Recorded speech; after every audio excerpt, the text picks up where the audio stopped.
Hello everyone, welcome back to my channel, welcome to a new blog. আশা করি সকলে তোমরা খুব ভালো আছো। আর আজকে বেশ কয়েকদিন ধরেই তোমাদের সাথে কোনো রকম ভিডিও শেয়ার করতে পারিনি। আমি একটু প্রবলেমের মধ্যে আছি, তাই জন্য তো আজকে এখন আমি শ্বশুরবাড়িতে রয়েছি, তো ভাবলাম তোমাদের সাথে এখন একটু ভিডিও শেয়ার করি। কারণ এখন আমি মামামকে নিয়ে একটু বেরোচ্ছি, মানে আমি আর বেবির পাপা। আর এখন বাজে হচ্ছে 6টা, এই দেখো 6টা বাজে। হ্যাঁ, তো এখন আমি বেবির পাপা আর মাম্মাম বেরোবো, একটু যাব ঝুলন দেখতে।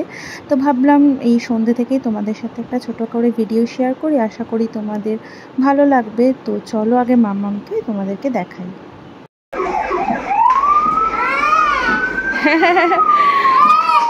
কি বাবালে, মাম্মাম এখানে গাড়ি করে কোথায় যাচ্ছ গো? ও সবসময় বলছে গাড়ি করে মামা বাড়ি যাচ্ছে। পৌঁছেছো? মামা বাড়ি যা, এখনো রাস্তায় আছো নাকি? তো তোমার গাড়িতে কি আমাদের জায়গা হবে? তুমি একাই যাবে? আচ্ছা, যাক, গাড়িটা একটু ভালোভাবে চড়া হচ্ছে, মানে গাড়িটা একদমই চড়া হয় না। ওখানে আমার হবে না জায়গা, কিভাবে উঠবো? জায়গাই হবে না, হবে না। হ্যাঁ, তুমি নামলেও আমার জায়গা হবে না, তোমার ওটা বেবিদের গাড়ি। দেখো কাণ্ডটা।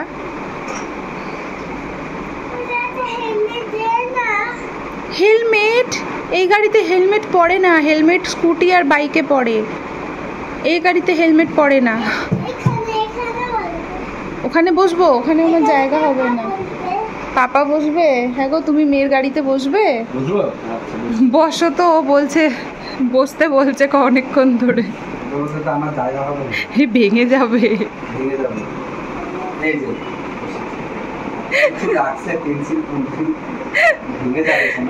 হ্যাঁ, ভেঙে যাবে, ভেঙে যাবে। আমি এখানে পা দিলে ভেঙে যাবে তো। এটা বেবিদের জন্য, আমি তো বেবি না। ও বলছে হেলমেট লাগবে।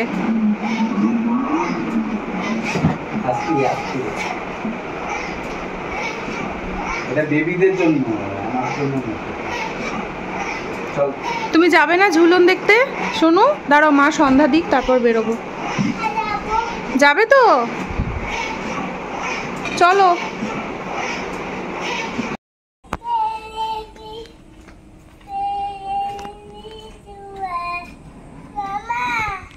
ধরবে না।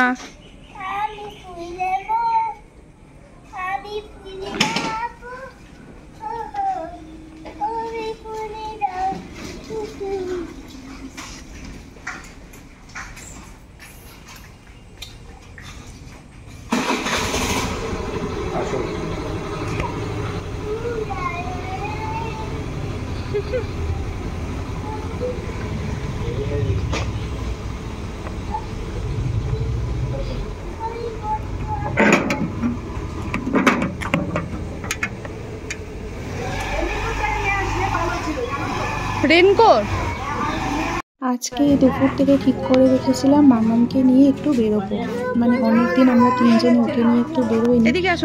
ভাবলাম যে চলো সামনাসামনি একটু ঘুরে আসি। মা বাবাকে বলেছিলাম যে চলো তোমরাও একটু চলো, ঘুরে আসবে, কিন্তু মা বাবা যেতে চাইলো না, বললো তোমরাই যাও, ওকে নিয়ে ঘুরে আসো। তো ভাবলাম ঠিক আছে তাহলে আমরা যাই। কিন্তু যতবারই বাড়ি থেকে আজকে বেরোবো ভাবছি বৃষ্টি পড়ছে, মানে খুব অঝোরে বৃষ্টি না হলেও ঝিরিঝিরি করে বৃষ্টি পড়ছে।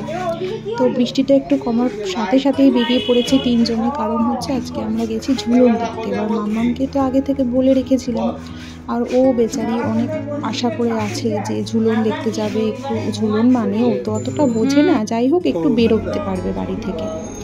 তো আমরা ওই জন্য ওকে নিয়ে এসেছি, আমাদের পাশে এখানে ঝুলন সাজানো হচ্ছে, তো দেখাতে নিয়ে এসেছি। ঝুলন ব্যাপারটা কিন্তু ও এখনও অবধি বোঝে না, মানে আগের বছরও ওকে নিয়ে এসেছিলাম, কিন্তু আগের বছরও সেরকম একটা বুঝতো না, আর এই বছর একটু একটু বুঝতে শিখেছে। এই জিনিসগুলো দেখে ওর খুব মানে ভালো লাগছে। তো এখনও কমপ্লিট হয়নি সাজানো, দেখো দাদাটা এখন সাজাচ্ছে। আর আমি এসেছি মামাকে নিয়ে, বেবির পাপাও এসেছে।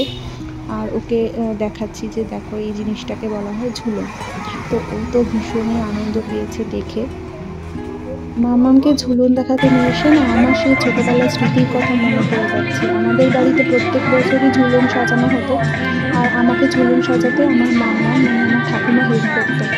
আর আমার ঠাকুমা কিন্তু আমার সাথে সাথে একদম মানে লেগে পড়তো সেই কবে থেকে ঝুলন সাজানো হবে সব কিছু জোগাড় করা। আর একবার কী হয়েছিল জানো, অনেকটা ছোটোবেলায় মানে কোন ক্লাসে পড়ি আমার ঠিক মনে নেই, আমি আমার মামা বাড়িতে গিয়ে মাসিদের সমস্ত খেলনাগুলো নিয়ে চলে এসেছি। আমার মাসিরা ঝুলন সাজাতো ওই সময় এখনো সাজানো হয়নি, কি করেছিল ওই খেলনাগুলোকে সব গুছিয়ে রেখে দিয়েছিল।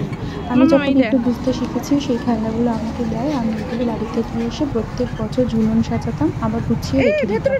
এখনও হয়তো খুঁজলে গোডাউনে আমার ওই খেলনাগুলো পাওয়া যাবে। একবার যখন মানে সময় সুযোগ হলে একবার আমি দেখবো খুঁজে যে পাওয়া যায় কি না। তো যাই হোক, আর আমার মাম্মাম কিন্তু সেই আমার সাথে সাথে ঝুলন রেডি করা, সেই মাটি খুঁজে নিয়ে আসা, মাটি দিয়ে সেই পাহাড় বানানো, পাথর দিয়ে হচ্ছে পাহাড় বানানো, এই সমস্ত কিছু করা, সমস্ত কিছু কিন্তু করে দিত। আর সব থেকে মজা হতো জন্মাষ্টমীর দিন, যেদিন হচ্ছে মানে রাধাকৃষ্ণকে আর কি ভোগ চড়ানো হতো। মাম্মামা হচ্ছে আমার যে মাম্মাম সেই ঠাকুমার কথাই বলছি। তো মালপোয়া, তালের বড়া, লুচি, সুজি, নাড়ু সমস্ত কিছু করে ঠাকুরকে দিত। আর ওই সময় কীর্তন হতো আমাদের বাড়িতে, এত মজা হতো, সেই ছোটোবেলার স্মৃতিগুলো মনে পড়ে যাচ্ছে। তো যাই হোক, এটা হচ্ছে 3 নম্বর ঝুলন, রাস্তার উপরেই হয়েছে। আমরা যেতে যেতে চোখে পড়লো, তাই ভাবলাম একবার মামাকে দেখিয়ে নিই, মানে আমার ছোটো বেবিটাকে দেখিয়ে নিই। আর ও তো খুবই মজা পেয়েছে এগুলো দেখে। আর ও একটু বুঝতে শিখুক, তারপরে ইচ্ছা আছে আমাদের বাড়িতে আরো সুন্দর করে ঝুলন সাজাবো। এখন সাজালে হয়তো কোনো খেলনাই মানে থাকবে না, সবটাই ও নিজের কাছে নিয়ে নেবে, তাই জন্য এই বছরটা অতটা সাহস হলো না সাজানোর। তো সামনের বছর যদি পারি দেখি বাড়িতে একটু ছোটো করে সাজিয়ে দেবো, ওরও ভালো লাগবে আর এইগুলো উপভোগ করতেও পারবে। সমস্ত কিছু জানা, এইগুলোকে দেখা, বোঝা, এগুলো কিন্তু একটা মানে সত্যি কথা, এগুলো কিন্তু বাচ্চাদেরও একটা মনের মধ্যে এফেক্ট ফেলে। আমরা তো সত্যি কথাই ছোটবেলা থেকে এগুলো অনেকটা উপভোগ করে বড় হয়েছি, আর এখনকার জেনারেশনের বাচ্চারা তো এই সমস্ত কিছু আস্তে আস্তে মানে ভুলে যাচ্ছে, ওরা আর চিনছেই না। তো যাই হোক, এই যে মন্দির আছে রাধাকৃষ্ণের মন্দির, এখানে এসেছি একটু প্রণাম করতে। এটা হচ্ছে একটা বাড়িরই মন্দির, আর মাম্মামকেও নিয়ে এসেছি, আর বেবির পাপা দাঁড়িয়ে আছে। আর বেশিক্ষণ থাকতে পারবো না, কেননা আকাশের পরিস্থিতিটা এতটাই খারাপ যে বারে বারে বৃষ্টি নামছে। এবার আমরা তো সেরকমভাবে কোনো প্রিপারেশন নিয়ে বেরোইনি, তো তাড়াতাড়ি করে বাড়ি ফিরে যেতে হচ্ছে। আর বাড়িতে এসেই না আমি একটু চা বসিয়েছি, আর আজকে বৃষ্টির দিনে তো একটু লিকার চা আদা দিয়ে খেতে ইচ্ছা করছে। ওই বৃষ্টির দিনে কিন্তু এই চাটা ভীষণ ভালো লাগে। আর হাজব্যান্ডের আবার ইচ্ছা করলে ও একটু ফিশ কবিরাজি খাবে, তো আমাদের এখান থেকে ফিশ কবিরাজি মিত্র ক্যাফে হয়েছে, ওখান থেকে ফিশ কবিরাজি অর্ডার দেওয়া হয়েছে। আর চাটা করার সাথে সাথেই দেখলাম কবিরাজিটাও চলে এসেছে, তো সবাইকে দেবো। আর মা বাবা বললো খাবে না, তো দুজনে দুটো অর্ডার দিয়েছে, আমাদের দুজনের জন্য দুটো। আর চায়ের সাথে বেশ মানে ফিশ কবিরাজিটা এর আগেও খেয়েছিলাম মিত্র ক্যাফে থেকে, এতটা টেস্টি ছিল, খুব ভালো ছিল, একদম গরম গরম এসেছে। চলো খাওয়া দাওয়া করি। তো ভিডিওটা এই অবধি রাখছি। তোমাদের যদি কোনো কিছু ভালো লেগে থাকে তাহলে অবশ্যই একটা লাইক আর কমেন্ট করে আমার পাশে থেকে, আমি সবসময় তোমাদের পাশে থাকার চেষ্টা করবো। তো সবাই ভালো থাকবে, সুস্থ থাকবে, অল্প করে খেতে বেশি বেশি করে একটু লাইক আর কমেন্ট করে দিও, শেয়ার করে দিও। চলো, তোমাদের সাথে দেখা হবে আবার নতুন ভিডিওতে। টাটা।